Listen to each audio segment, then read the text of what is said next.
তাদের বিভিন্ন এক্সপিরিয়েন্স যেগুলো সেগুলো আমরা জানবো, শুনবো, এবং মহিলার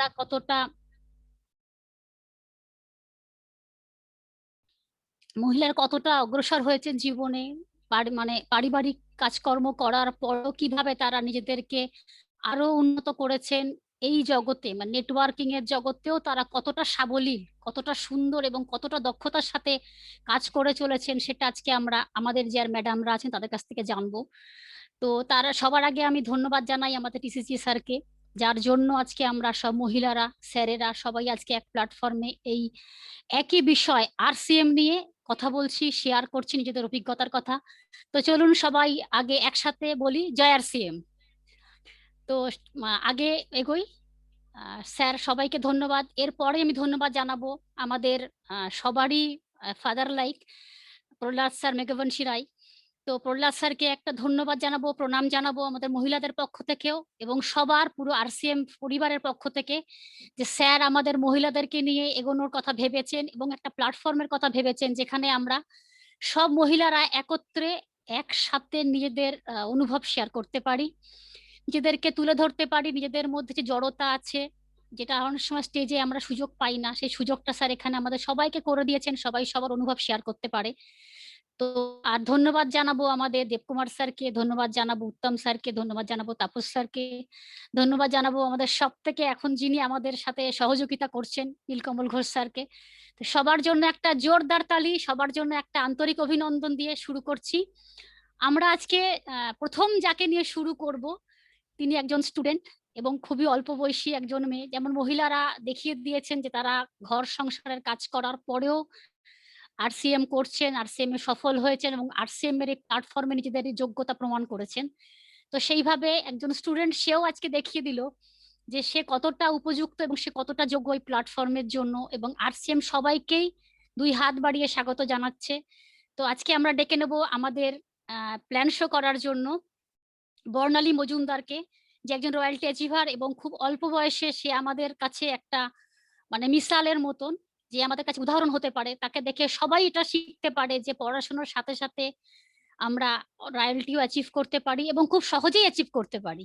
তো আর বেশি কথা না বাড়িয়ে আমি অনেক আন্তরিক অভিনন্দন এবং ভালোবাসার সাথে ডেকে নেব বর্ণালী মজুমদারকে। Please hello, Barnali, hello, welcome. Hello. হ্যাঁ বলুন। হুম। বলছি আমাদের শ্রদ্ধেয় স্যার মিস্টার সঞ্জীব গোয়েঙ্কার বাবা মারা গেছেন। তো আমরা ১ মিনিট ওনার উদ্দেশ্য একটু অবশ্যই মনোব্রত পালন অবশ্যই করব। হ্যাঁ? অবশ্যই। মানে একটু বলে দাও। তো আজকে আপনারা হয়তো অনেকে জানেন বা জানেন না। তো আমাদের sir royal Bengal tiger mister Sanjeev Goenka স্যারের মারা গেছেন। তার আত্মার শান্তির জন্য আমরা সবাই ১ মিনিট একটু স্মরণ করব তাকে।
ওকে।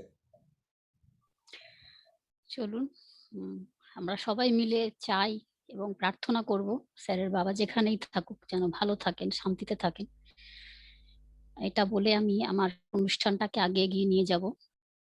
তো আমাদের মাঝে প্ল্যান শো করতে আসছে বর্ণালী মজুমদার। জোরদার হাততালি দিয়ে আমরা বর্ণালীকে ডেকে নেব। Please Barnali, come on the screen. নমস্কার সকলকে, জয় আরসিএম। জয় আরসিএম।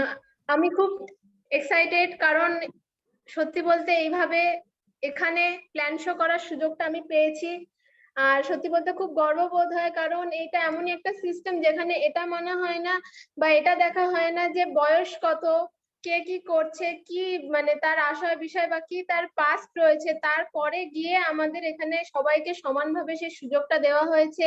আজকে আমি খুব খুব খুব গর্ববোধ করছি এবং এখানে উপস্থিত সকল স্যার ম্যাডামদের যারা যারা উপস্থিত রয়েছে সকলকে আমার তরফ থেকে প্রণাম জানাচ্ছি।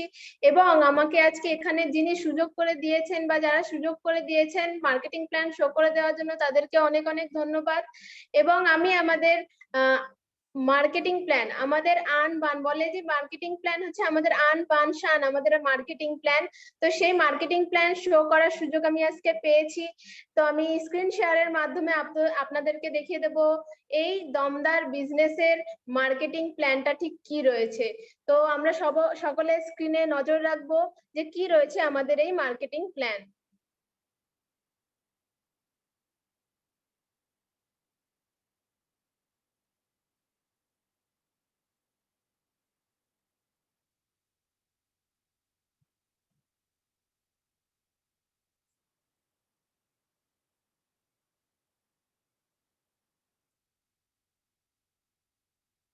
তাহলে আমরা জেনে নিই আমাদের আরসিএম বিজনেসের মার্কেটিং প্ল্যান। সকলকে ফার্স্টে আমি এটা বলবো, এখানে উপস্থিত নতুন যারা রয়েছে এবং পুরনো যত সব রয়েছেন তাদেরকে আমি এটুকুনি বলবো, এই বিজনেসটা করার জন্য কোনো রকম ইনভেস্টমেন্টের কোনো প্রয়োজন নেই। অর্থাৎ আমাদেরকে যদি কখনো বলা হয় যে বিজনেস করা মানে ইনভেস্টমেন্ট করা, এই বিজনেসটা করার জন্য কিন্তু কোনো রকম ইনভেস্টমেন্টের কোনো প্রয়োজন নেই। আপনি আপনার অতিরিক্ত সময়কে অর্থাৎ এক্সট্রা টাইমকে, নিজের রুটিনকে খারাপ না করে নিজের এক্সট্রা টাইমকে, নিজের এক্সট্রা সময়কে কাজে লাগিয়ে এই বিজনেসটা করতে পারবেন। এবং এই বিজনেসটা করার জন্য আপনাকে নতুনত্ব কিছু করার দরকার নেই। অর্থাৎ খাওয়া দাওয়া করা এবং জামা কাপড় করার উপর এই বিজনেস দাঁড়িয়ে রয়েছে। আরসিএম অনেকে বলে যে আরসিএম কি, আরসিএম কোম্পানি। আরসিএম এর নাম, আরসিএম এর ফুল ফর্ম হচ্ছে রাইট কনসেপ্ট অফ মার্কেটিং, সঠিক পদ্ধতিতে বাজার, অর্থাৎ বাজার করার সঠিক পদ্ধতি। এবার আমরা জেনে নিই আরসিএম এর বাজার মানে আমরা জানি যে এটা যদি আরসিএম যদি সঠিক অর্থাৎ রাইট কনসেপ্ট অফ মার্কেটিং, বাজার করার সঠিক পদ্ধতি যদি এটা হয়, তাহলে আর কি কি বাজার করার পদ্ধতি রয়েছে। এখানে আমরা দেখতে পাচ্ছি স্ক্রিনে যে বিনিময় প্রথা রয়েছে। আমরা অনেকেই শুনেছি প্রাচীনকালে যে প্রোডাক্ট এক্সচেঞ্জ, অর্থাৎ বিনিময় প্রথার মাধ্যমে আমরা একটা টাইমে বাজারিকরণের প্রথা চালু ছিল। সেরকম রয়েছে ট্র্যাডিশনাল মার্কেটিং, যা ইংরেজদের দিয়ে যাওয়া একটা সিস্টেম। তারপরে রয়েছে shopping mall, online marketing, direct selling অর্থাৎ ডিএসএম। আজকে আমরা যেটা সম্পর্কে জানবো সেটা হচ্ছে ডিএসএম অর্থাৎ ডাইরেক্ট সেলিং অফ মার্কেটিং। এবার আমরা জেনে নিই ট্র্যাডিশনাল মার্কেটিং আর ডাইরেক্ট সেলিং মার্কেটিং এর মধ্যে তফাৎ কি। RBI, reserve bank of India বলছে কোনো কোম্পানি যদি প্রোডাক্ট 5 টাকা মানে 5 টাকায় তৈরি করে প্রফিট রেখে আমাদের জন্য তৈরি করে, কিন্তু সেই প্রোডাক্ট আমাদের কাস্টমারদের কাছে আসার জন্য প্রায় 10 টাকা হয়ে যায়। অর্থাৎ কোম্পানি তৈরি করছে 5 টাকা এবং আমরা কিনছি 10 টাকায়, কিন্তু মিডিলের 5 টাকাটা তো আমাদের। কারা নিচ্ছে এবং কেন নিচ্ছে আমরা আজ পর্যন্ত কিন্তু ভেবে দেখিনি, কারণ আমরা এটা দেখিইনি। মিডিলের 5 টাকা, আমার আপনার পরিশ্রমের 5 টাকা আমাদের মিডিলম্যানরা, অর্থাৎ দেখতে পাচ্ছেন যে মিডিলে যে লোকজন শুধুমাত্র হাত বদল করে দেওয়ার জন্য, অর্থাৎ অ্যাডভার্টাইজমেন্ট করে দেওয়ার জন্য এবং প্রোডাক্ট পৌঁছে দেওয়ার জন্য আমার আপনার পরিশ্রমের পয়সা নিয়ে নিচ্ছে, মিডিলম্যানরা সেই পয়সাটা নিয়ে নিচ্ছে।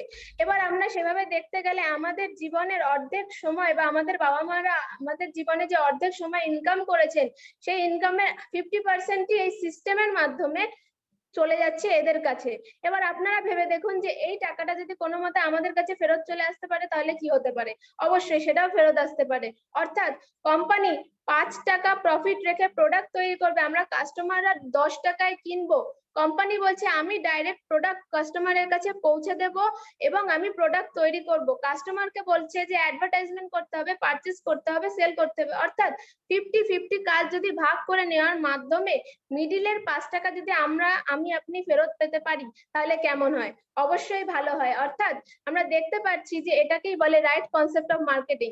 এই মার্কেটিং অর্থাৎ আরসিএম এর মাধ্যমে প্রোডাক্ট কেনার জন্য আপনি প্রচুর সুবিধা পাবেন, অনলাইনে বিল পাবেন এবং সব থেকে বড় বিষয় বিষয়, যেই মিডিলের 5 টাকাটা নিয়ে এরা অর্থাৎ মিডিল ম্যানরা বড়লোক হয়েছে, সেই মিডিলের 5 টাকাটা যদি আমরা ফেরত পেয়ে যাই তাহলে আমাদেরও স্বপ্ন পূরণ হওয়ার জায়গা আছে, অবশ্যই আছে। এটাকেই বলে DSM, right concept of marketing, বাজার করার সঠিক পদ্ধতি। অনেকেই বলে আরসিএম কোম্পানি, আরসিএম এর ইতিহাস যদি দেখতে যাই তাহলে আমরা দেখতে পাবো যে আরসিএম কোনো কোম্পানি না, কোম্পানির নাম ফ্যাশন শুটিং প্রাইভেট লিমিটেড, 1977 এর কোম্পানি।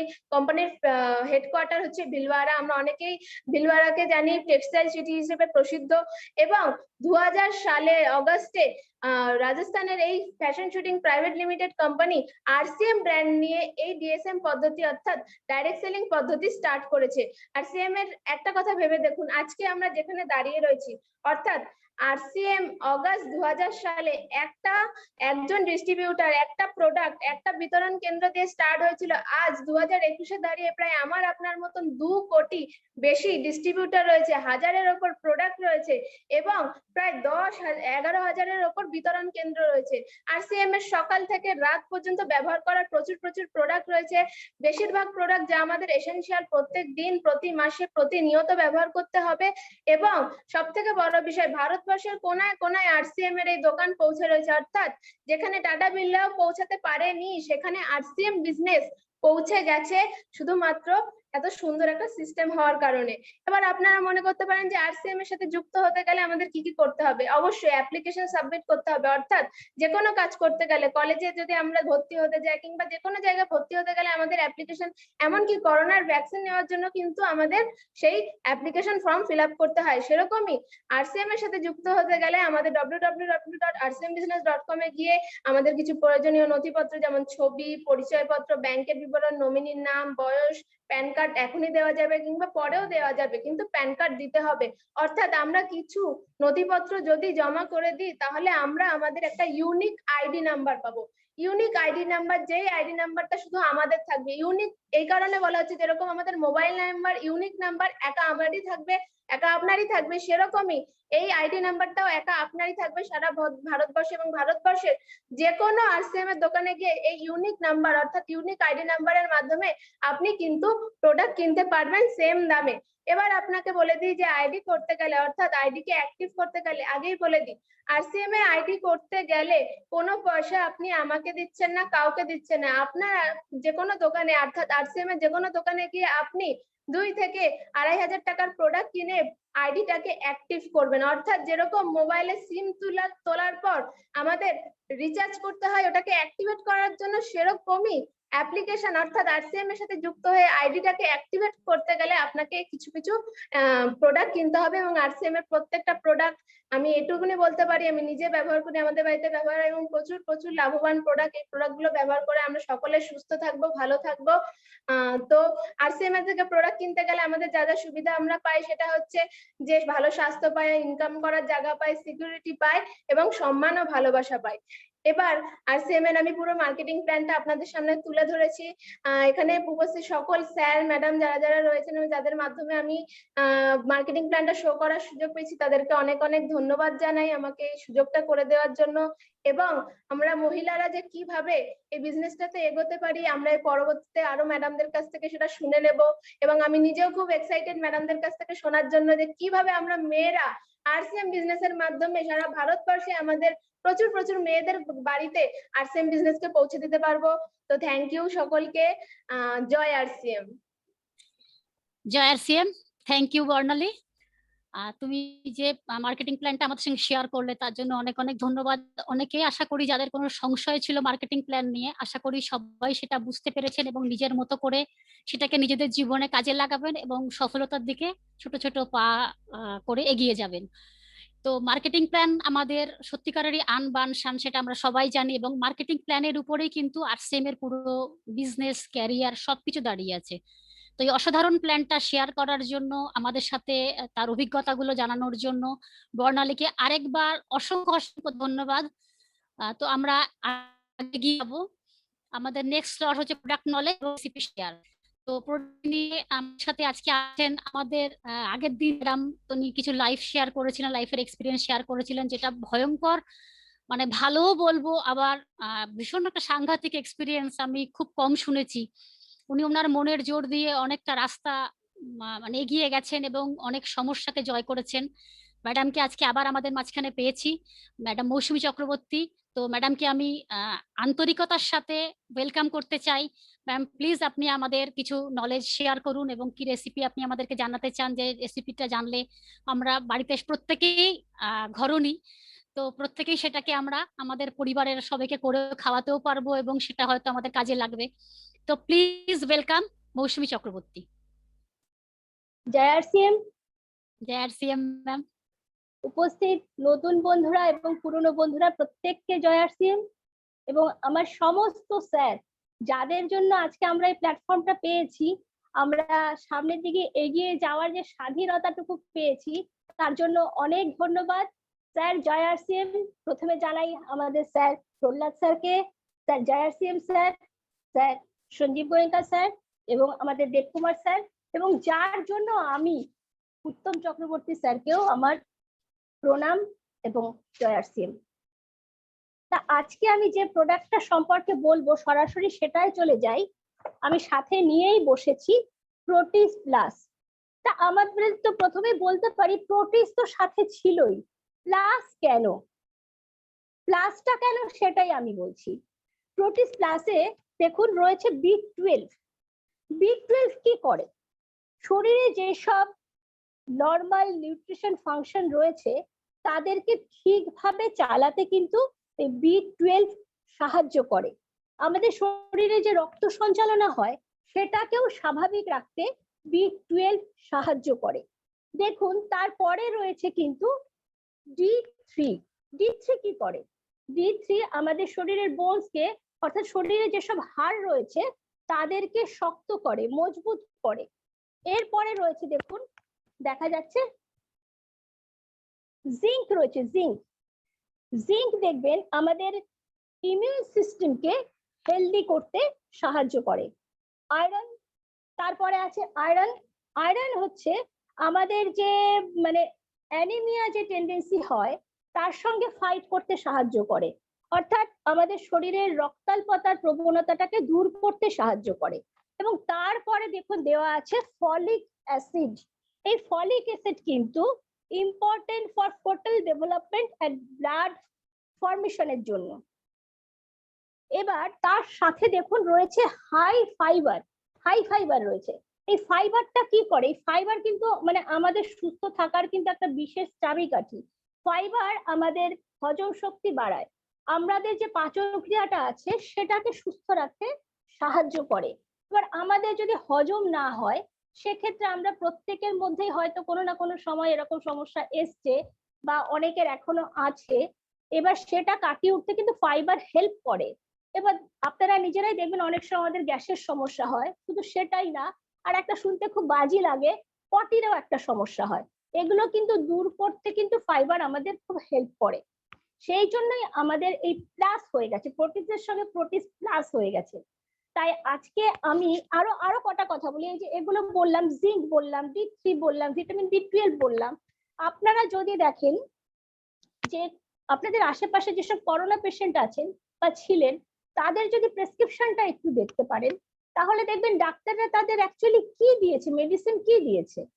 দেখা যাচ্ছে কিন্তু ভিটামিন B12 দিয়েছে, জিঙ্ক দিয়েছে, D3 দিয়েছে, সাথে কিছু অ্যান্টিবায়োটিক দিয়েছে, জ্বরের ওষুধ দিয়েছে, এরকম টাইপের জিনিস দিয়েছে। তা যদি আমরা আমাদের খাবারের মধ্যে দিয়ে এগুলো নিজেরা আমাদের নিজের মধ্যে নিতে পারি তাহলে নর্মাল ভাবে আমাদের ইমিউনিটি পাওয়ারটা কিন্তু অনেক বেশি ভাবে গ্রোথ হয়ে যায়। সুতরাং আমাদের অসুস্থ হওয়ার মতো কোনো জায়গাই থাকে না।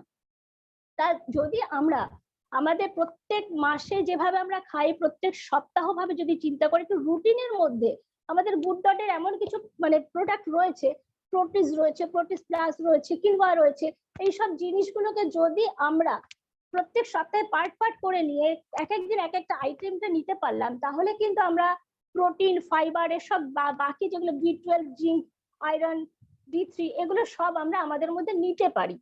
তাই আসুন আজকে এখন আমি আমার রান্নাঘরে নিয়ে যাই, প্রোটিস প্লাস দিয়ে কিছু একটা করে দেখাই, প্রোটিস ভুজিয়া বা প্রোটিস ভুজিয়া।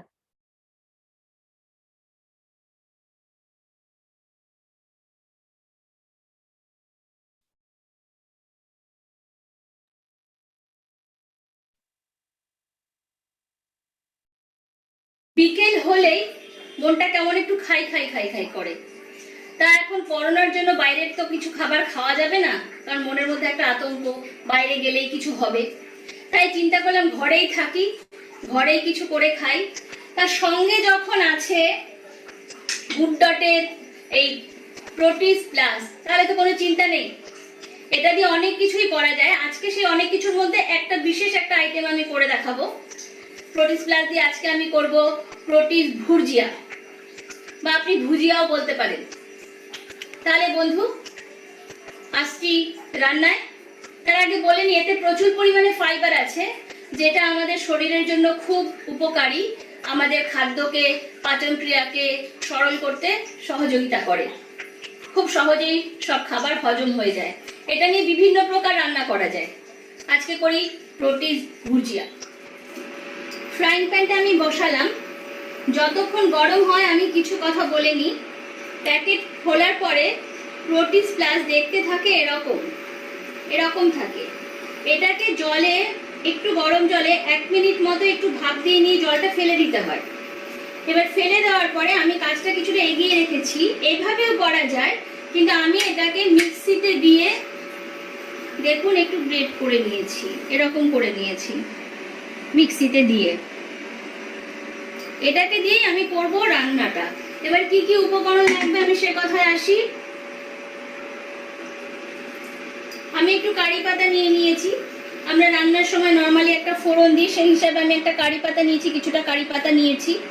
আছে পেঁয়াজ, টমেটো, আছে নুন, আছে হলুদ, RCM হলুদ, আছে জিরে গুঁড়ো, এবং একটু মিষ্টি দিলে ভালো লাগে, কেউ দিতে পারেন, আর চাইলে নাও দিতে পারেন, কিন্তু আমি চিনি ইউজ করি না, আমি একটু তাল মিছরি নিয়ে নিয়েছি। আর রয়েছে কাঁচা লঙ্কা, আর একটু চাট মশলা। আর রান্নায় লাগবে তেল, RCM হেলথ গার্ড অয়েল আছে, চিন্তার কোনো কারণ নেই, শরীরের কোনো গ্যাসের কোনো রকম কোনো চিন্তা নেই। আচ্ছা, এবার আমি একটু তেল দিয়ে দিলাম, RCM হেলথ গার্ড অয়েল।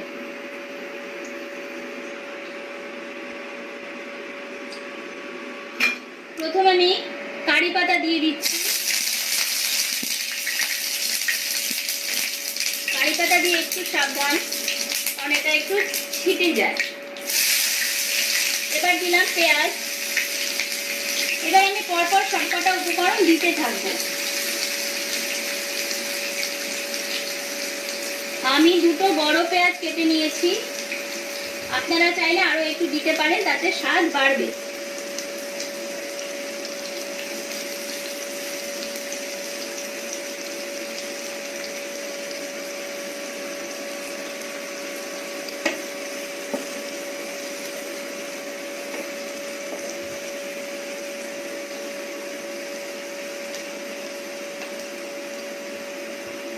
আমি এর মধ্যেই হলুদটা দিয়ে দেব।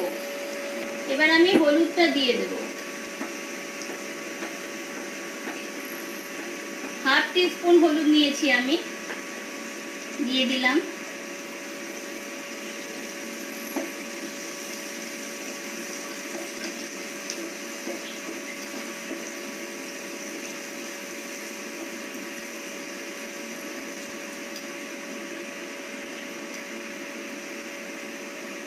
এবার জিরেটাও দিয়ে দেব।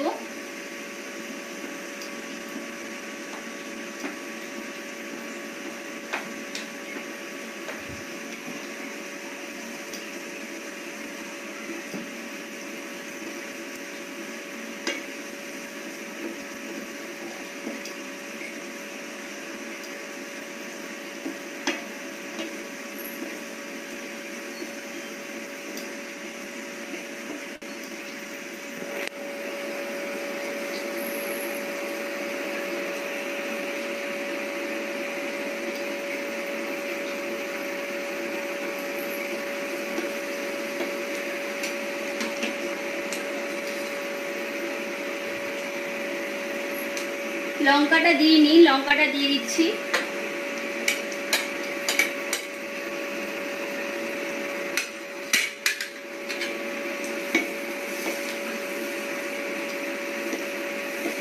আপনারা চাইলে লঙ্কার গুঁড়ো ইউজ করতে পারেন। লঙ্কা কুচি করে না দিয়ে চাইলে আপনি লঙ্কার গুঁড়ো,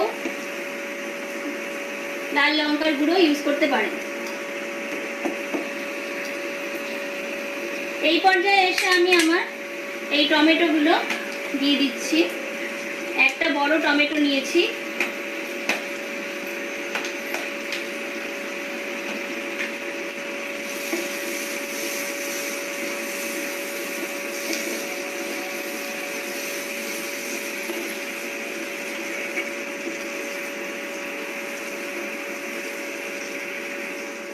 হ্যাঁ, ভাজা কিছুটা হয়ে এসছে, তেল প্রায় ছেড়ে দিয়েছে, দেখুন তেল ছেড়ে দিয়েছে, দেখা যাচ্ছে। এবার আমি এর মধ্যে যে প্রোটিস প্লাসটা সেদ্ধ করে ঝুড়ি ঝুড়ি মতো করে রেখেছি সেটা এর মধ্যে দেব।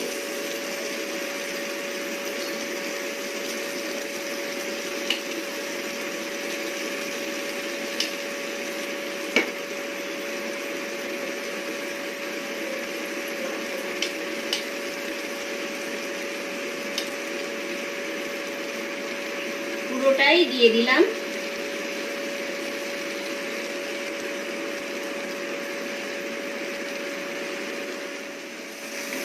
একটু মিশিয়ে নিই। এরপরে বাকি রয়ে গেছে নুনটা অ্যাড করা।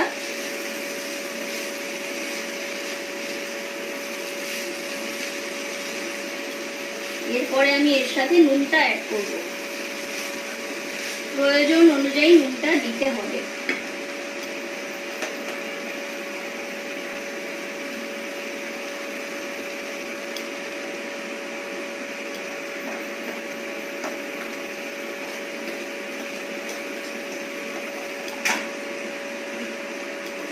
নুনটাকে ভালো করে মিশিয়ে নিতে হবে।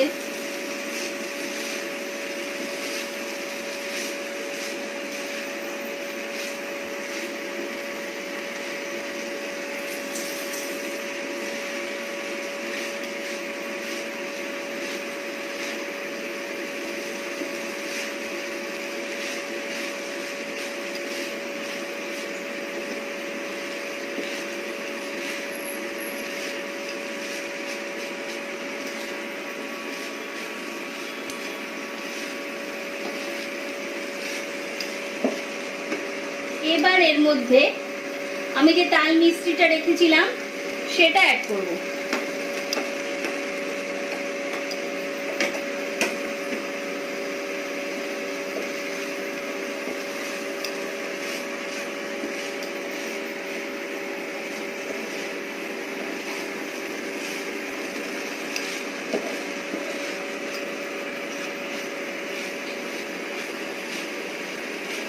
ভালো মতো মেশানো হয়ে গেছে। এবার এটা একটু আবার হবে।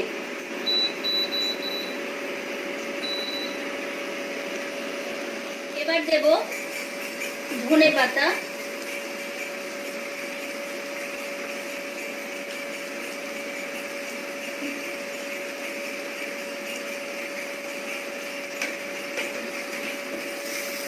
এবং সব শেষে মেশাবো চাট মশলা।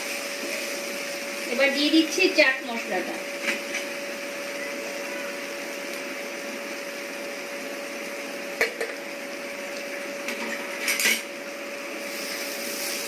এই দুটো জিনিস খুব ভালো করে মিশিয়ে নিলেই কমপ্লিট প্রোটিস ভুজিয়া।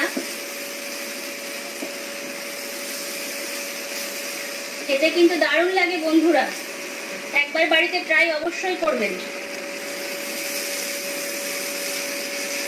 এর মধ্যে চাইলে মটরশুঁটিও দেওয়া যায়।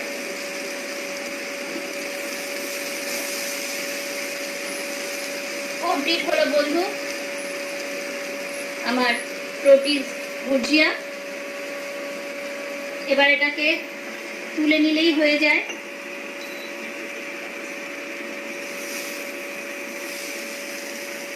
গরম গরম খাবেন বিকেলবেলা, পেটটাও বেশ শান্ত থাকবে, মনটাও ভালো লাগবে।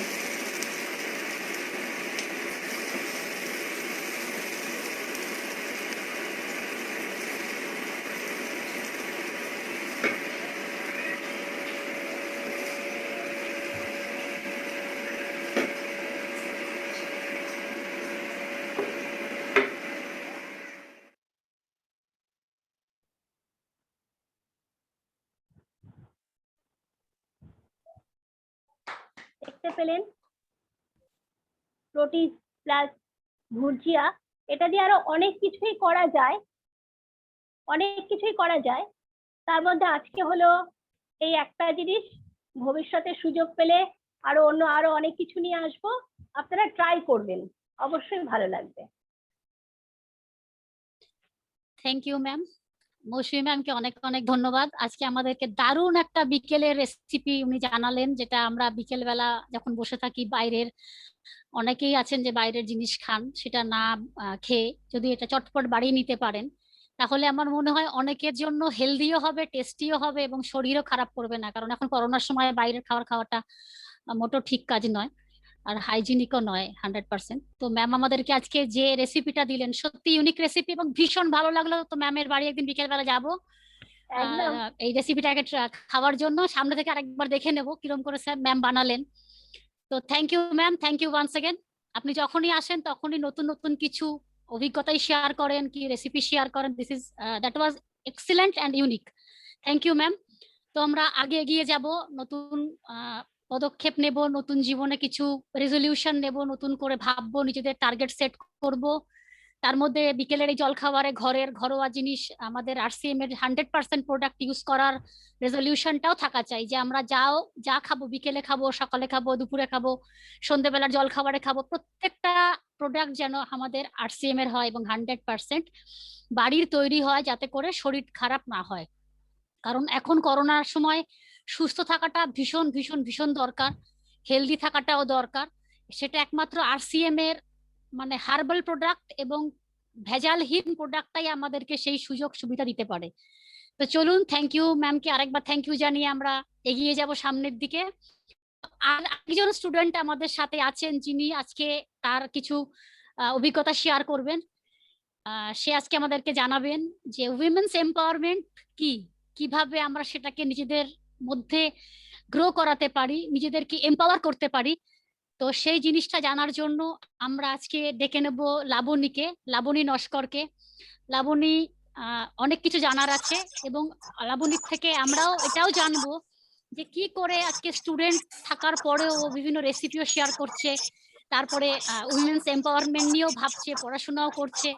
তো আমরা আন্তরিক অভিনন্দন জানাবো এবং আন্তরিক ভালোবাসার সাথে লাবণীকে ডেকে নেবো। ওয়েলকাম লাবণী, এসো তুমি কিছু বলো আমাদেরকে, তোমার এক্সপিরিয়েন্স শেয়ার করো প্লিজ।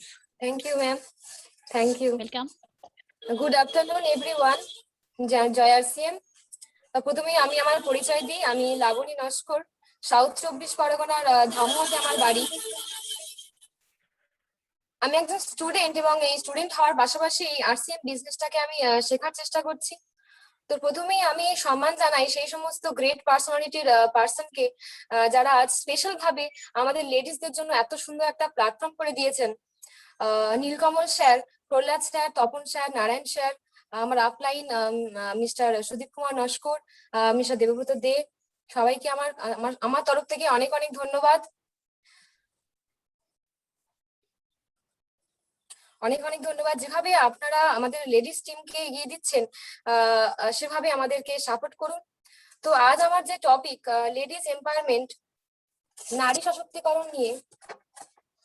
একটা ওমেনের মধ্যে অনেক বেশি পাওয়ার থাকে, কারণ কোনো নতুন লাইফকে জন্ম দেওয়া একটা ওম্যানের হাতেই থাকে। সম্পূর্ণভাবে বলতে পারি একজন ওম্যান একদম ম্যাজিক্যাল হয়।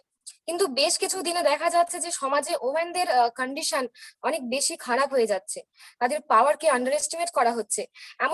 এমন কেন হচ্ছে? এর কারণ হচ্ছে পিতৃতান্ত্রিক সোসাইটি। এটা সমাজে বিশেষ করে ওমেনদের কাছে ক্ষতিকর প্রভাব ফেলছে। একবিংশ শতাব্দীতে আমরা প্রত্যেকেই জানি আমরা ইন্ডিপেন্ডেন্ট মানে আমরা বুঝি equal right for man and women. একজন পুরুষকে যেমন সুবিধা দেওয়া হয়, যে অপরচুনিটি দেওয়া হয়, যে অধিকার দেওয়া হয়, একজন নারীকে কিন্তু সেই অধিকারগুলি থেকে অধিকারগুলি দেওয়া উচিত এবং তার সেই অধিকার থাকা উচিত। আমাদের সমাজ অধিকাংশই কিন্তু পুরুষতান্ত্রিক মানসিকতায় সীমাবদ্ধ হয়ে আছে। সরি, আমার এখানে একটা গাড়ির আওয়াজ হচ্ছে, তার জন্য। আমাদের সমাজ শিক্ষা দীক্ষাতে অনেক এগিয়ে আসলেও এখনো অনেক মহিলা আছেন যারা কিন্তু এখনো শিক্ষার আলো পায়নি। তাদের এই শিক্ষা আলো না পাওয়ার জন্য দায়ী কিন্তু আমরাই। আমাদের যখন সন্তান হয় এখনো অনেকের মধ্যে ধারণা থাকে আমার পুত্র সন্তান হবে, কেননা তারা বংশের প্রদীপ জ্বালাবে এবং পরের জেনারেশনকে সে পাবে। একটা কন্যা সন্তানের মধ্যে সেই জিনিসটা কিন্তু আমরা খুঁজি না, এখানেই কিন্তু আমাদের হার হয়ে যায়।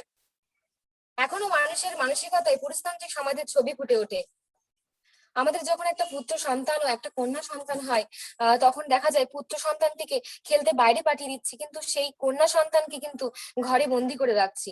একটা পুত্র সন্তানকে রেগুলার ক্লাসে পাঠাচ্ছি, স্কুলে পাঠাচ্ছি, কিন্তু সেক্ষেত্রে একজন কন্যা সন্তানকে আমরা সেই শিশু বয়স থেকেই তার অধিকার থেকে বঞ্চিত করে রাখছি। একটা সময়ের পর একটা ছেলে যেমন বাইরে যেতে পারে, সেভাবে কিন্তু একটা মেয়ে সেই সুযোগটা থেকে বঞ্চিত হয়। স্পেশালি আমরা বলছি আমরা ইন্ডিপেন্ডেন্ট এবং একবিংশ শতাব্দীতে অনেক শিক্ষা পেয়ে আমরা অনেকটা পা বেরিয়ে ফেলেছি, কিন্তু তবুও আমাদের মনের মধ্যে সেই পুরুষতান্ত্রিক সমাজের ছবি ফুটে ওঠে। আমরাই কিন্তু আমাদের মনের মধ্যে বিভেদের সৃষ্টি করছি। একটা পুরুষকে যে অপরচুনিটি দিচ্ছি, একটা নারীকে কিন্তু সেই অপরচুনিটি পাওয়া থেকে বঞ্চিত করছি। আমাদের সমাজে আমরা দেখি প্রচুর মহিলার উপর অত্যাচার হতে, শারীরিক নির্যাতন হতে। এর জন্য দায়ী কিন্তু সেই পুরুষ এবং সেই মহিলা যারা এটাকে সাপোর্ট করে। কিন্তু আমাদের সমাজে অনেক পুরুষও আছেন যারা মহিলাদের অধিকার নিয়ে কথা বলেছেন, তাদেরকে আমি স্যালুট জানাই। যেমন পণ্ডিত জওহরলাল নেহরু, তিনি লেডিস এম্পাওয়ারমেন্টের কথা বলেছিলেন। তিনি বলেছিলেন একজন মহিলা বা একজন নারীকে যদি শিক্ষিত করা যায় তাহলে একটা ফ্যামিলি অন্ধকার থেকে আলোর দিশা দেখতে পাবে, এবং একটা ফ্যামিলি যদি এগিয়ে আসে তখন দেখা যাবে একটা গ্রাম এগিয়ে আসবে। এভাবে আমাদের দেশও কিন্তু উন্নতির শিখরে পৌঁছে যেতে পারবে। পণ্ডিত জওহরলাল নেহরু একটা মিশন দিয়েছিলেন যে আমাদের দেশকে যদি উন্নত করতেই হয় তাহলে একজন নারীকে এগিয়ে যেতে হবে। লেডিস এম্পাওয়ারমেন্টের কথা বলে 3টি স্টেপ আমাদের সামনে আসে। একটা হচ্ছে লার্নিং, অর্থাৎ একজন কন্যা সন্তানকে আমরা তার যথাযথভাবে যদি এডুকেশনের ব্যবস্থা করে দিতে পারি তাহলে ইকুয়াল ফর অল হয়ে গেল। অর্থাৎ তারা প্রত্যেকে তাদের অধিকার, ক্ষমতা এবং ক্ষমতা সম্পর্কে জানতে পারবে, বুঝতে পারবে এবং শিখতে পারবে। তাহলে কি হবে, আমরা প্রত্যেককে ইকুয়াল রাইটস দিতে পারবো। দ্বিতীয় হচ্ছে লেবার।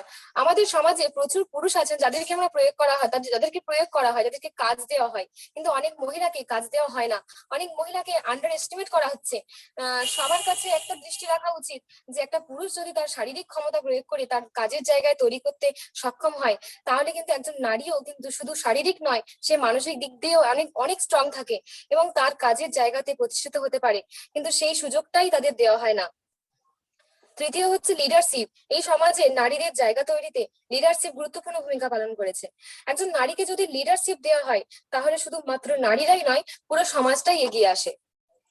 সেক্ষেত্রে আমরা ইন্দিরা গান্ধীকে দেখতে পাই, আমরা কল্পনা চাওলাকে দেখতে পাই, আমরা মাদার টেরেসাকে দেখি। এরা হচ্ছেন আমাদের রোল মডেল। তো এরপর আমরা আপনাদের সামনে একটা ভিডিও শেয়ার করতে চাই, যেটা দেখার পর এখানে উপস্থিত যত লেডিস আছেন তাদের সামনে একটা বড় চ্যালেঞ্জ। একজন মহিলা কি করতে পারে, তার কতটা ক্ষমতা, কতটা প্রতিকূল পরিস্থিতিকে সামলে সে তার লক্ষ্যে পৌঁছাতে পারে, সেটা আমরা দেখব। তো তার জন্য একটু স্ক্রিন শেয়ার করতে চাই।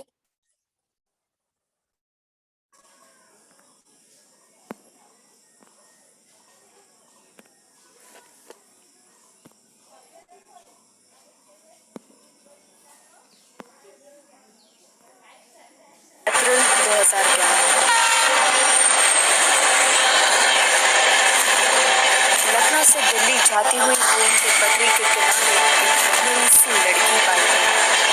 तो तक उस ट्रैक के किनारे पड़े वो खून बहाती रही, अपने कटे पैर के दर्द से चीखती रही।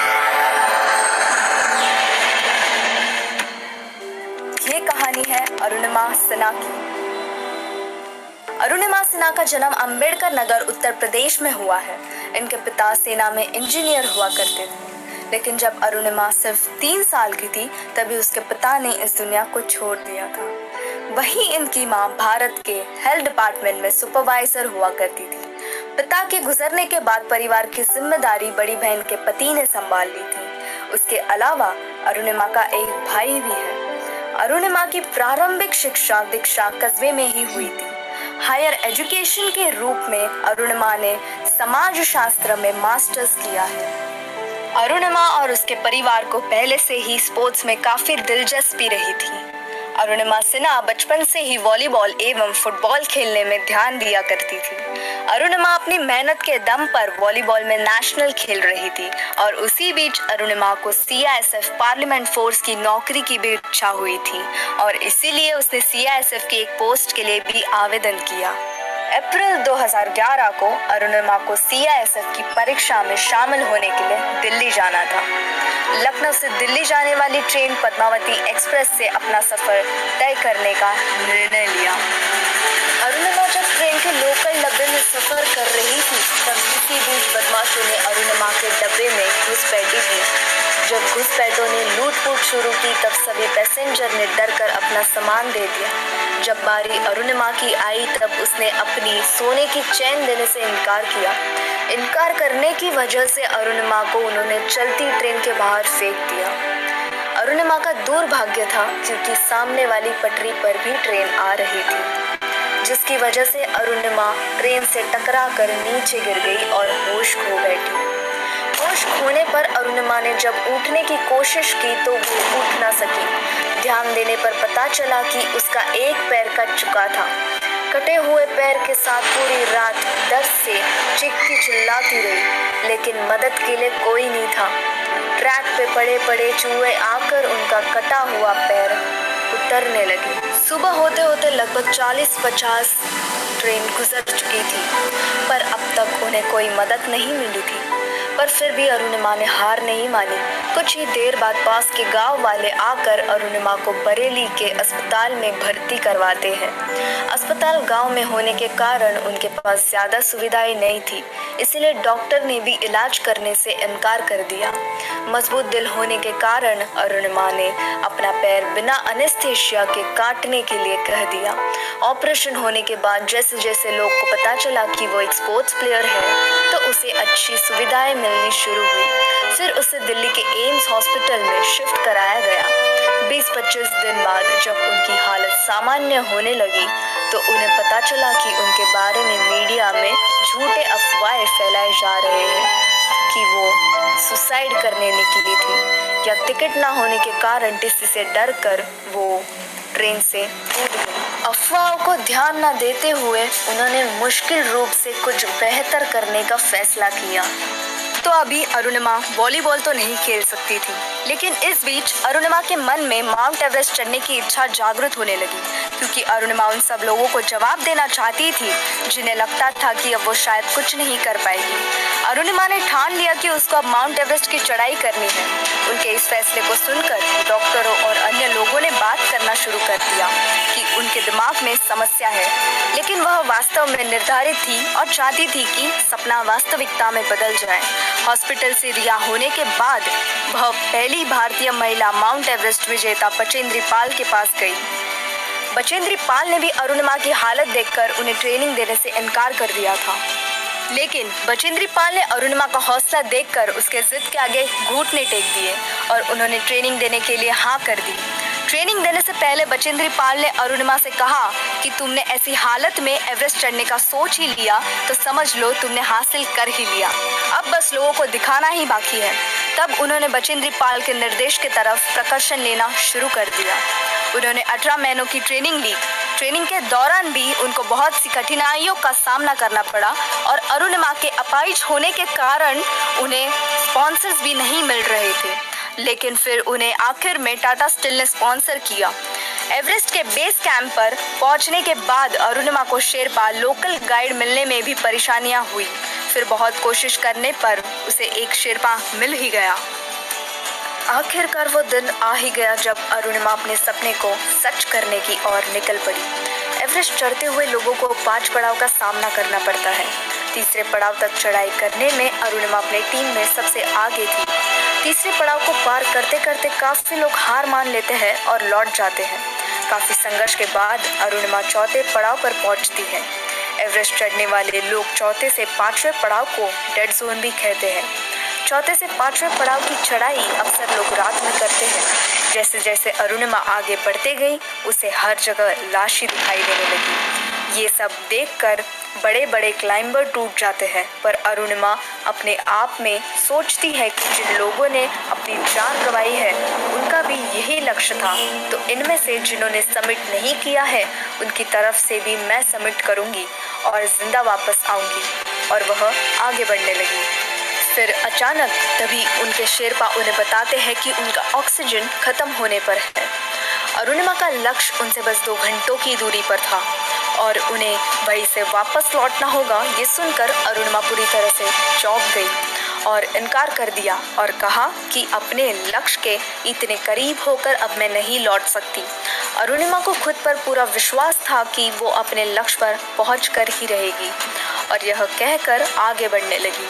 ठीक 2 घंटे बाद अरुणिमा पूरे विश्व के ऊंचाई पर थी। आज मेरी लाइफ का सबसे बड़ा सपना पूरा हुआ और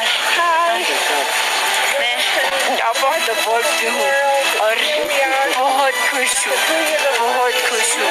और सबको ये मोटिवेशन देना चाहती हूँ कि हर आदमी अगर अपने लक्ष्य को बनाए तो वो कभी नहीं हार माने और वो अपने टॉप को, अपने लक्ष्य को जरूर पाएगा। इसलिए जैसे मैं ऐसी हालात में होने के बाद भी मैं आज यहाँ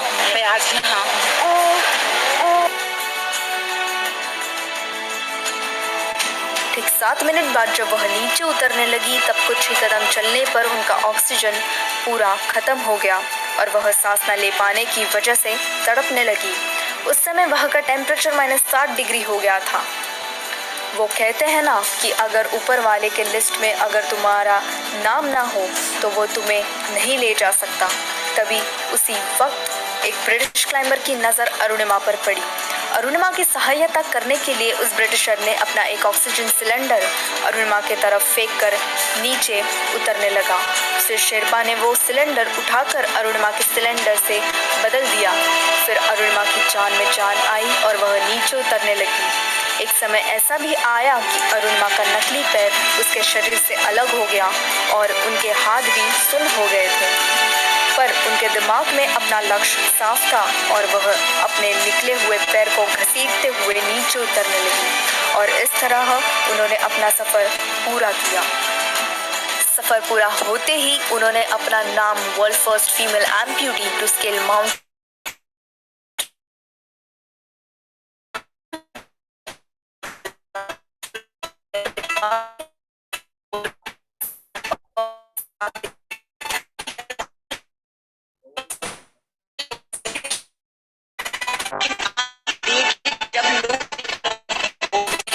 तो मुझे बहुत खुशी होती। क्यों?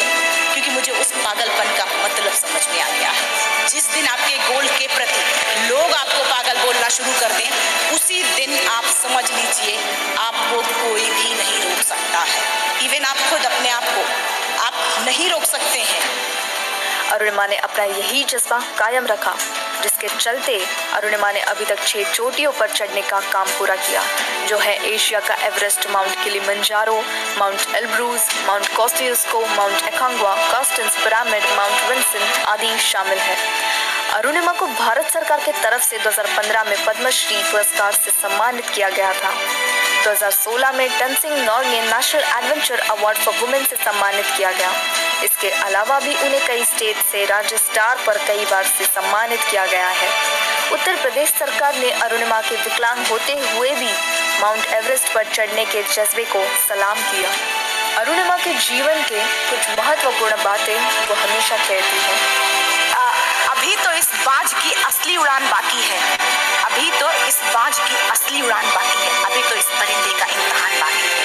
अभी अभी मैंने लांगा है समुद्रों को। अभी तो पूरा आसमान, अभी तो पूरा आसमान।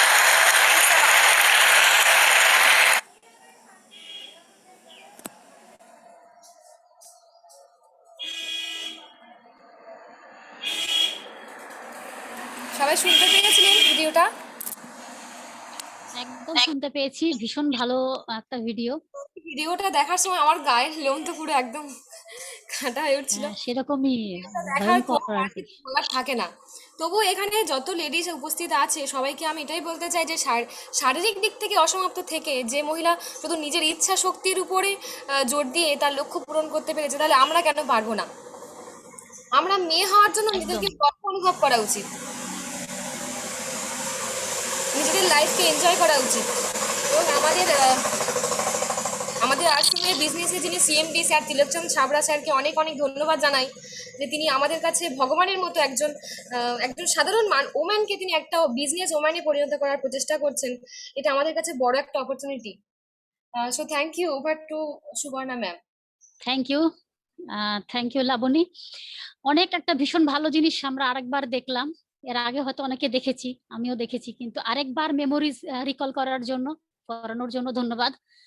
সত্যি কথাই তো, এমন যদি হয় মানুষের শারীরিক অক্ষমতা থাকতেই পারে, কিন্তু মানসিকভাবে কেউ যদি অক্ষম না হয়, যদি কেউ মানসিকভাবে সক্ষম হয়, তাহলে সে যে কোনো রকম পরিস্থিতিতে, যে কোনো রকম প্রতিকূলতা থাকা সত্ত্বেও জীবনকে সেই উচ্চতায় নিয়ে যেতে পারে যে উচ্চতায় তার মন, তার স্বপ্ন পৌঁছাতে চায়। তো সেটা পুরোটাই নির্ভর করছে আমাদের মনের ইচ্ছা কি, আমাদের মন আমাদেরকে কোন জায়গায় নিয়ে যেতে চাইছে, আমরা নিজেদেরকে কোন জায়গায় নিয়ে যেতে চাইছি। শুধু কি একজন মহিলা হিসেবে কড়াই খুন্তির মধ্যে সীমাবদ্ধ থাকবো, নাকি আমরা এভারেস্ট চড়তে না পারলেও আমরা যদি একজন বিজনেস লেডি হতে পারি, সাকসেসফুল ওমেন হতে পারি, একজন সাকসেসফুল মাদার হতে পারি, তাহলে সেটা আমার মনে হয় খুব একটা কম গর্বের না, খুব একটা কম অহংকারের না। এবং যারা এই কাজের জন্য আমাদেরকে সব সময় অনুপ্রেরণা দিয়ে চলেছেন, সত্যি ধন্যবাদ তিথি স্যারকে, ধন্যবাদ আমাদের royal Bengal tiger mister Sanjeev ji Goenka স্যারকে, ধন্যবাদ প্রহ্লাদ স্যারকে, ধন্যবাদ আমাদের যে কলকাতায় যারা আছেন, যারা লিডার্সরা, স্যারেরা, যারা আমাদেরকে সবসময় হেল্প করছেন, অনুপ্রেরণা দিচ্ছেন, দেবকুমার স্যার, উত্তম স্যার, তাপস স্যার, তো নীলকমল স্যার, সবাইকে আন্তরিকভাবে ধন্যবাদ আমাদের সব মহিলার পক্ষ থেকে, যে যারা আমাদের পাশে রয়েছেন এবং সব সময় আমাদেরকে সুযোগ করে দিচ্ছেন যে আপনারাও আগে এগিয়ে আসুন এবং এই প্ল্যাটফর্মে নিজেদেরকে যথেষ্ট সাবলীল ভাবে প্রস্তুত করুন, নিজেদেরকে সেইখানে নিয়ে যান যেখানে আপনাদের ড্রিম, আপনাদের ভাবনা চিন্তা রয়েছে যে আমি ওখানে যেতে চাই। তো ছুলো আসমা সবার জন্যই রয়েছে, আকাশ সবার জন্য রয়েছে, যে যেভাবে ছুতে চায়। তো আমরা এখন লাস্ট সেগমেন্টে চলে এসেছি, আরেক বীরাঙ্গনার গল্প শুনবো, আরেকজন নারীর গল্প শুনবো যিনি নিজেকে একজন সাধারণ হাউস ওয়াইফ থেকে একজন রয়্যালটি অ্যাচিভার মানে জায়গায় নিয়ে গেছেন এবং সেই জায়গাতে নিজেকে প্রমাণ করেছেন যে নেটওয়ার্ক মার্কেটিংটা শুধু ছেলেদের জন্য নয়, আমরাও ছেলেদের পাশে দাঁড়িয়ে রয়্যালটি অ্যাচিভ করতে পারি, টেকনিক্যাল অ্যাচিভ করতে পারি, স্টার পার যে কোনো কিছু অ্যাচিভ করতে পারি। যদি একটা প্রাণকে পৃথিবীর আলো দেখাতে পারি তাহলে এগুলো তো সেখানে কিছুই না। তো চলুন আগে আর কথা না বাড়িয়ে মিসেস জয়া দাসকে ডেকে নেব। ম্যাম প্লিজ আপনি আমাদেরকে জানান যে কি করে আমাদের সঙ্গে যারা আছেন তারা কি করে এই পিনটা অ্যাচিভ করবেন, কি করে সফলতা পাবেন এবং আরসিএম এ কি কি করলে এই সফলতা অ্যাচিভ করা যায়। তো please welcome Mrs Joya Das. Laboni ma'am শুনতে পাচ্ছেন? হ্যাঁ স্যার। লাবণী, আমি স্বপ্ননা বলছি এই মাসে তো 2500 বিভির বা 2500 প্রোডাক্টের এই মাসের লাস্ট মান্থ, যদি একটু ডিক্লেয়ার করে দেন সবার উদ্দেশ্যে খুব ভালো হয়। হ্যাঁ তো জয়া ম্যাম করে নিক, তারপরে বলে দিচ্ছি। Yes ma'am, thank you. Okay, thank you.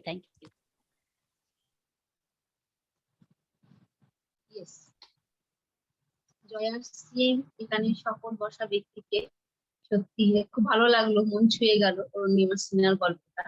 এবং আজকে ম্যাম আজকে হোস্টিং করেছেন সুবর্ণা চ্যাটার্জি ম্যাম, খুব ভালো লাগলো, ওনার কথাবার্তা খুব সুন্দর কথাবার্তা, ওনার বলার ধরনটা খুব ভালো, বেশ মন ছুঁয়ে গেল।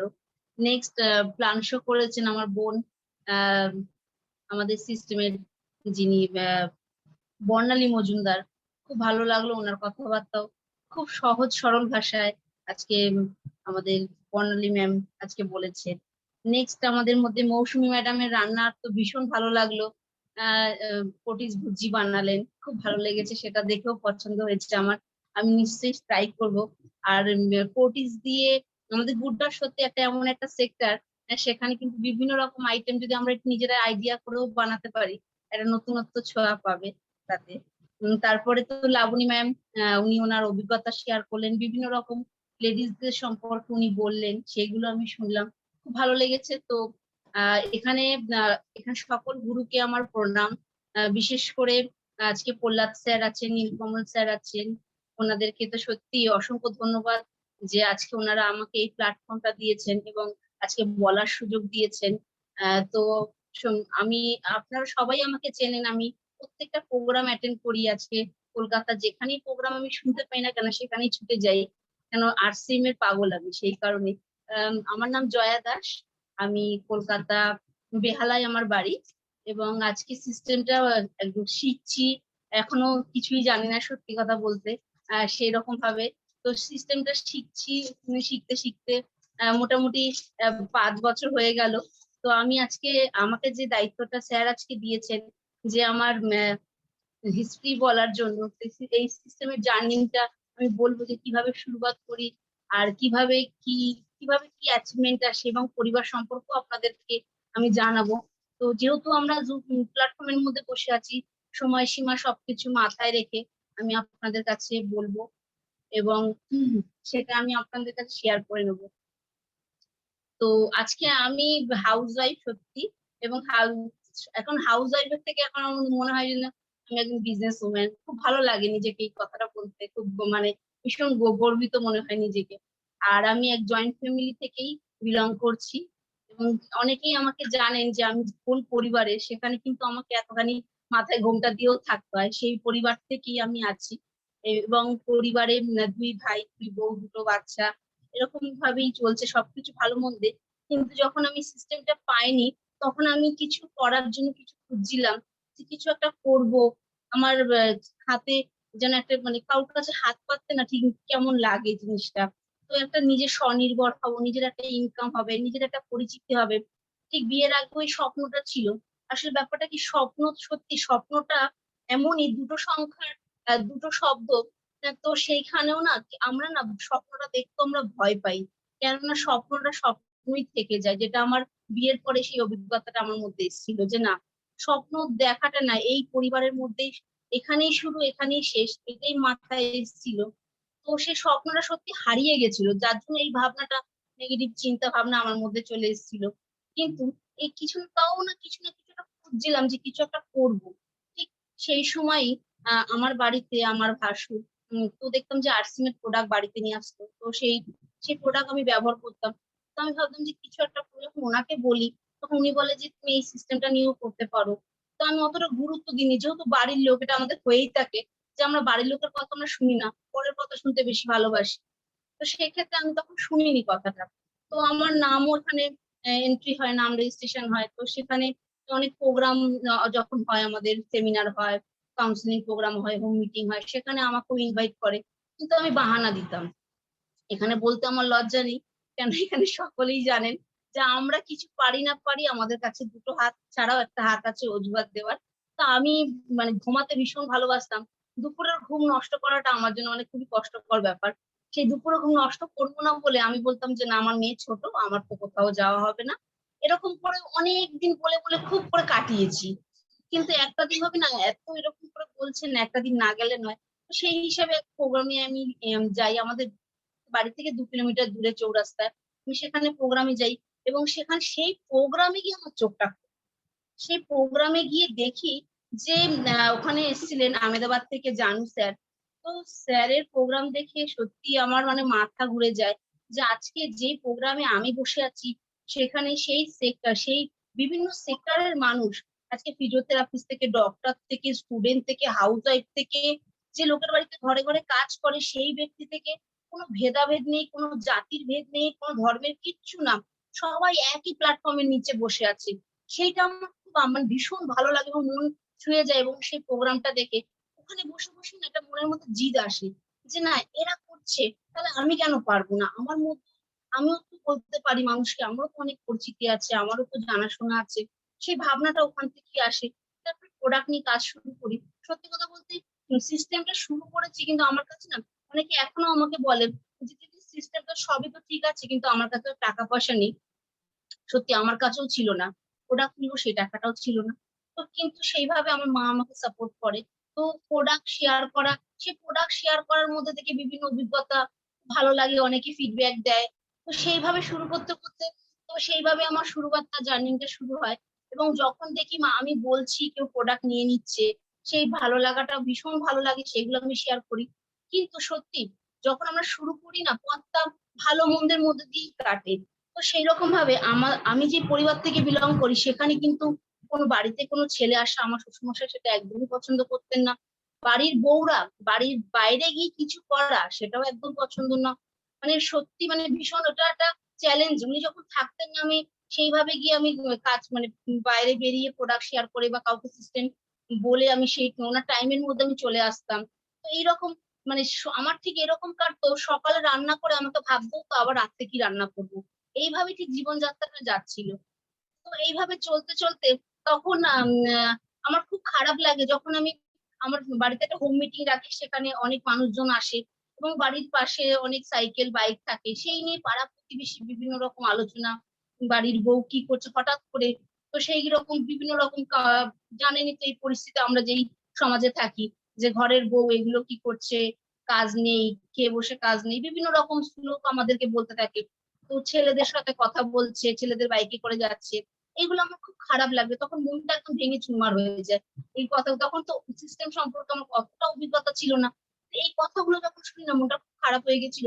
এবং তখন ডিসাইড করেই নিয়েছিলাম যে দূর, এই সিস্টেম আমার জন্য না, দরকার নেই সিস্টেম, আমি যেরকম চলছে সেরকমই চলুক, ও ঠিক আছে, এটাই ঠিক আছে। এবং আমি খুব কেঁদেছিলাম সেদিন, ভীষণ কান্না করেছিলাম, কাঁদতে কাঁদতে আমি স্যারকে ফোন করেছিলাম, যিনি না বললে নয়, মানস চক্রবর্তী, যিনি আমার সত্যি ভীষণ গাইড করেন, যিনি আমাকে পথ দেখিয়েছেন। আমি ওনাকে ফোন করি যখন, উনি আমাকে একটা কথা বলেছিলেন, দেখুন এই পরিস্থিতি থেকে আপনি যদি বেরোতে চান তাহলে আপনাকে একটা জিদ ধরতে হবে। তা আমি বললাম বাবা, আমি মনটা আমার খারাপ, উনি আমাকে জিদ ধরতে বলছে। তখন উনি আমাকে বলে যে এই প্রত্যেকটা কথার উত্তর কিন্তু আপনি দিতে পারেন। তো আমি বললাম স্যার কিভাবে দেবো? বলে আপনি কিন্তু কাজ করে দেখিয়ে দিন, তাহলে আপনি উত্তরটা ওনাদেরকে দিয়ে দেবেন, ঝগড়া করে কোনো কেউ জেতা যায় না। তো এরকম ভাবে উনি আমাকে যখন বলেছিলেন, তাহলে আমি ঠিক আছে, তাহলে এইভাবেই করা যাক। তো তখন নিস্তব্ধ হয়ে গেছিলাম, একদম কিছু বলতাম না। আর সত্যি কথা বলতে প্রথম দিকে যখন শুরু করি, আমার হাজবেন্ডের সাপোর্ট পাইনি, কারণ সেও পছন্দ করতো না। যখন সে আমাকে বলতো তুমি এগুলো কেন করছো, এগুলো কি দরকার, তোমার কিসের অভাব পড়েছে, তুমি কেন এইগুলো বাচ্চার দিকে না করে এগুলো বাইরে বাইরে বেরিয়ে যাচ্ছে যখন তখন। তো সেদিক থেকে আমি কোনো সাপোর্ট পাইনি। সেই জন্য তখন ওই আমি বলতেও পারতাম না সেই কথাগুলো, কিন্তু মনের মধ্যে যেহেতু ওই প্রোগ্রাম দেখে নিয়েছি, সেমিনার দেখে নিয়েছি, ওখানে যারা, আমি যখন সেমিনারে যেতাম, ওখানে তারা বলতো তাদের মনের কথা শেয়ার করতো। এবং ওখানে যারা লেডিসরা যখন প্ল্যাটফর্মে উঠতো না, আমি না শুধু নিজেকে ফিল করতাম যে ওই জায়গাটা আমি দাঁড়িয়ে আছি, ওই জায়গাটায় আমি আছি, এই কথাটা আমি বলছি, যদি ওই জায়গাটা আমি দাঁড়িয়ে থাকি আমার কি মেসেজ হবে, এই জায়গা শুধু ওই জায়গাটা শুধু নিজেকে বসাতাম। তো সেই জন্য ওই রূপটা দেখার পর না, এত কথাগুলো যেন আমার মাথা থেকে ঠিক উপর দিয়ে বেরিয়ে যেত। তো এইরকম ভাবে ভালো মন্দের মধ্য দিয়ে আমি চলছিলাম। তারপরে আস্তে আস্তে যখন সিস্টেমটা, নিউট্রিচার্জটা সত্যি, নিউট্রিচার্জ আমার কাছে আমার লাইফস্টাইল বদলে দেয়। নিউট্রিচার্জের যত টার্গেট আছে, আমি সব টার্গেট গুলো প্রথম থেকে, আজকে ডায়মন্ড ক্লাব থেকে শুরু করে আমি যা শুনি, আমার কানে যা আসে, আমি কিন্তু সেটা চেষ্টা করি। এবং আমি চাই আমার টিমের মধ্যে যতজন আছে তাদেরকেও বলবো, ভীষণ ভালো লাগে। এবং এই টার্গেট গুলো করতে করতে ফার্স্ট টাইম যখন নিউট্রিচার্জের টার্গেটটা আসে 25,000 বিবি, আমি জানি না আমার 25,000 বিবি হয়েছে, স্যার বললেন যে আপনার 25,000 বিবি হয়ে গেছে। বাগুইহাটিতে এরকম ডিনার আছে, আমাদের গুরুদেব টিসি ছাবড়া যেটি, ওনার জন্য হাততালি চেয়ে নেবো। আজকে সত্যি আমাদের এত বড় সিস্টেম উনি আজকে আমাদেরকে উপহার স্বরূপ দিয়েছেন, তাই জন্য আজকে আপনি আজকে এই প্ল্যাটফর্মে বসে আছি। এবং ওনার প্রোগ্রামে আমি দেখি, সেই প্রোগ্রামও অ্যাটেন্ড করি, ভীষণ ভালো লাগে। তো এইভাবে জার্নিটা আমার শুরু হয়। তো এই শুরু হতে হতে তখন মানুষ বলে যে সত্যি দিদি তোমার মতন হতে চাই, তুমি কি সুন্দর কথা বলো, মানে বিভিন্ন রকম আমাকে তারা উৎসাহ দেয়, বিভিন্ন রকম কথা বলে। এবং কিছু কিছু সময় সত্যি মন আমার খারাপ হয়ে যেত, যখন আমি ভেঙে পড়তাম, নেগেটিভ হয়ে যেতাম, তখন আমি আমার যে আপলাইন, আমার টেকনিক্যাল গুরু, সত্যি ওনাকে আমি উত্তরমালা বলি। তার কারণ ওনার ভান্ডারে এমন কোনো প্রশ্নের উত্তর নেই যে উনি জানেন না, এবং ওনার কাছে সবকিছু আছে। তো যখন স্যার আমাকে বলেন, আমাদের সত্যি পরিমল স্যার, উনিও আমাকে ভীষণ সাপোর্ট করে, অনির্বাণ স্যার, তো এনারা আমাকে পথ দেখান, সাপোর্ট করেন। এবং ওনারা আমাকে এগিয়ে যাওয়ার জন্য সব সময় আমাকে আমার পাশে থাকেন। তো সেই জন্য এইভাবে জার্নিংটা শুরু হয়। তা এই সিস্টেমটা আজকে বলতে গেলে আজকে এই দুটো বছর 2020 আর 2021-এর মধ্যে আমি সব থেকে বেশি ইনকাম করেছি। এবং আমি বলি সবাই, প্রত্যেকটা প্রোগ্রামে বলি, লোকে বলে যে করোনা করোনা আমাদের কাছে একটা অভিশাপ, তো আমি বলি না, আমার কাছে আশীর্বাদ। কেন 2020-তে আমি থাইল্যান্ড অ্যাচিভ করি নিউট্রিচার্জ থেকে, এবং নিউট্রিচার্জের টিভিএস স্মার্ট টিভি অ্যাচিভ করি। তো এইরকম, এবং যেখানে নিউট্রিচার্জের ক্যাম্পেইনিং হচ্ছে সেখান থেকে আমাকে ওনারা প্রোগ্রামের জন্য বলেন। তো এই যে ভালো লাগাগুলো ভীষণ ভালো লাগে, এবং অ্যাচিভমেন্ট তো আমি বলি উপহার, কাজ করে যাও ফল তো অটোমেটিকই আসে।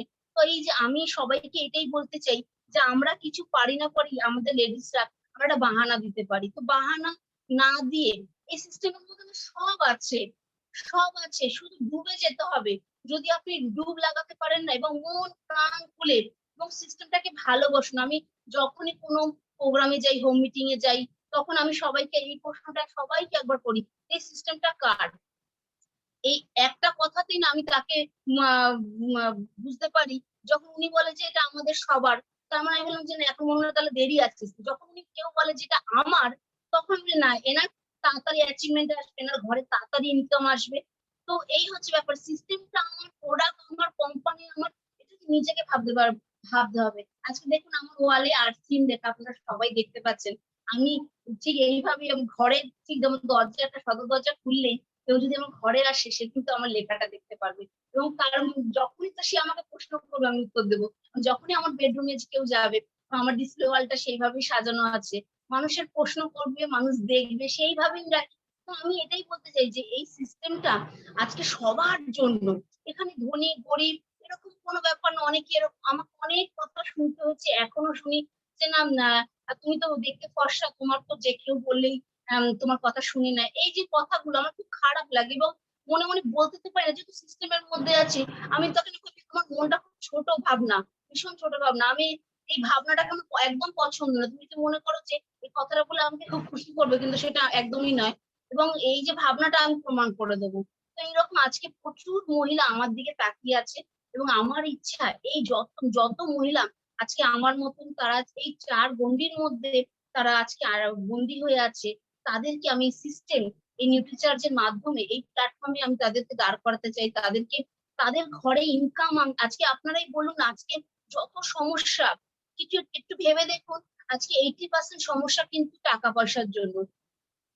আজকে স্বামী স্ত্রীর মধ্যে ঝগড়া হচ্ছে, আজকে সবাই বাড়িতে বসে আছে, কিন্তু আজকে আমাদের সিস্টেম দেখুন, আজকে আমরা আগের মাসে কত প্রোডাক্ট ফ্রি পেয়েছি, যে যেরকম মেনটেনেন্স করেছে।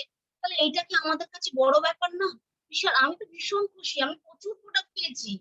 আমার ভীষণ, আমার বাড়ির লোক আজকে এই রেজাল্ট, স্যার একটা কথা বলেন আমাদের গুরুদেব, যে রেজাল্ট সত্যি মানুষকে না বদলে দেয়।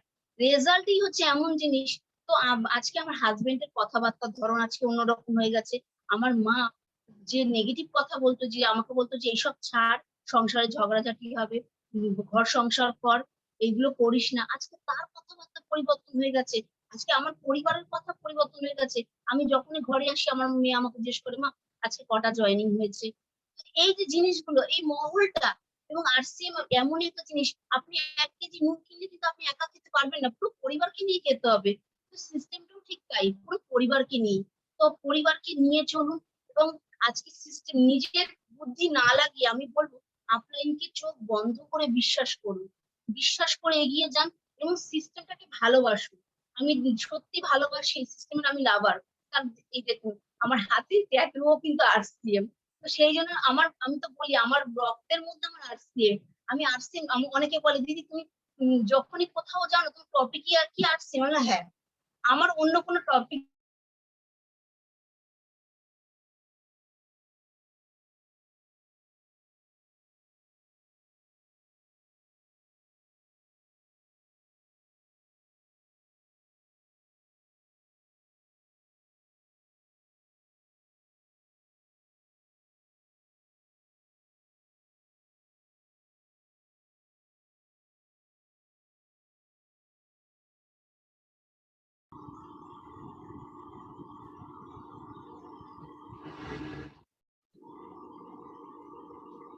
ম্যাডাম আটকে গেছে বোধহয় একটু। নেটওয়ার্কের ইস্যু এসছে মনে হচ্ছে কিছু।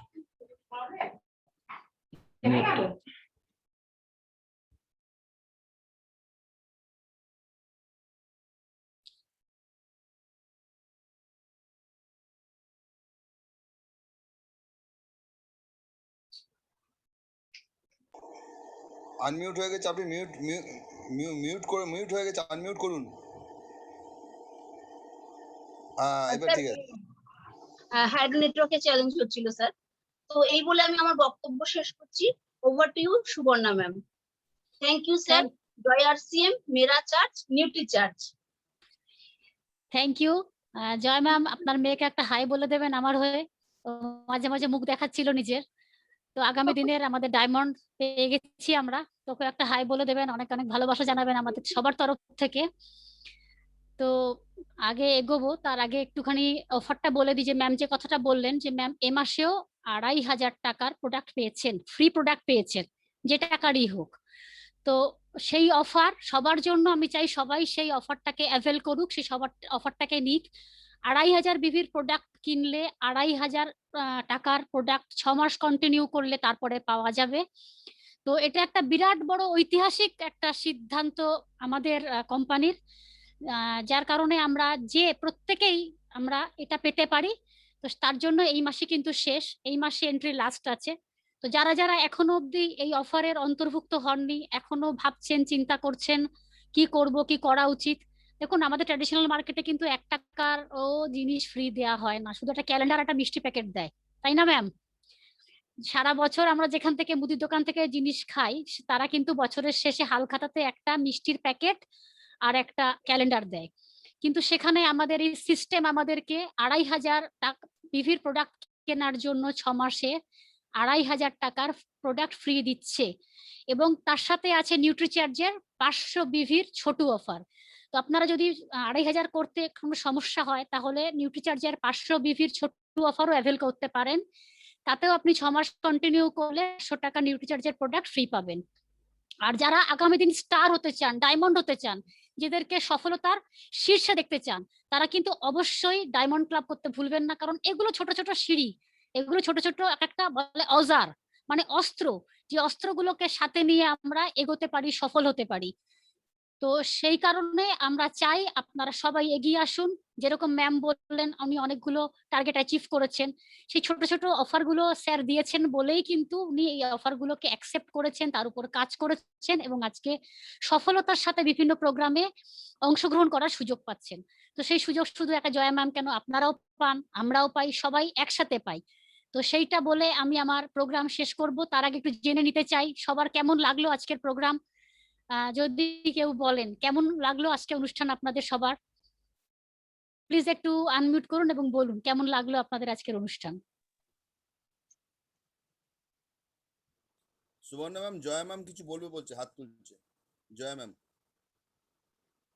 জয়া ম্যাম দিয়ে শুরু করি। জয়া ম্যাম বলুন কেমন লাগলো আজকের অনুষ্ঠান। জয়া ম্যাম যে বললো এখন লাস্ট আমি স্পিকার। যখন কথা বলছিলাম তখন এটা নেটওয়ার্ক ইস্যু হয়েছে, আমি মাঝখানে একটা কথা আমার গ্যাপ পড়ে গেছে, সেটা আমি বলতে চাই যে আপনারা তো শুনেছেন ফার্স্ট ইনকাম, এবং টোটাল ইনকাম যদি বলে থাকি প্রায় 14 থেকে 15 লাখ প্লাস, এবং এই 2 বছর সব থেকে বেশি ইনকাম করেছি। ভীষণ ভীষণ মানে খুব হ্যাপি, আমার পরিবার হ্যাপি। আজকে পরিবার পুরো একদম আমার মানে পুরো পজিটিভ হয়ে গেছে এবং সবসময় আমাকে সাপোর্ট করে, খুব ভালো লাগছে। আর প্রোগ্রাম তো দুর্দান্ত প্রোগ্রাম, আমি একদম অন্যরকম আজকে ইউনিক প্রোগ্রাম দেখলাম। প্রত্যেকটা প্রোগ্রামে আমি অ্যাটেন্ড করি, কিন্তু এই প্রোগ্রামটা আমার কাছে একদম অন্যরকম লাগলো, কারণ এতে রেসিপিও আছে, তো সবাই প্ল্যান শো আছে, সবকিছু মিলিয়ে মিশিয়ে অসাধারণ অসাধারণ। Thank you ma'am, over to you.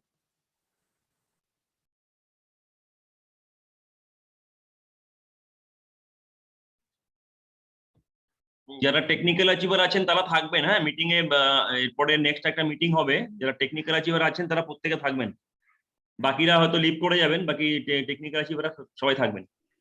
Sir একটুখানি আপনার মূল্যবান মতামত জানতে চাই। না ওটা যারা বাংলাতে আছি আমরা তাদের সঙ্গে এখনই কথা বলবে প্রহ্লাদ জি। হ্যাঁ আচ্ছা ঠিক আছে, ওকে। मीटिंग को मैं एंड कर रहा हूँ, एंड करने के बाद में वापस इसी में जुड़ जाना है, ठीक है, इसी लिंक में। हाँ हाँ। बासुन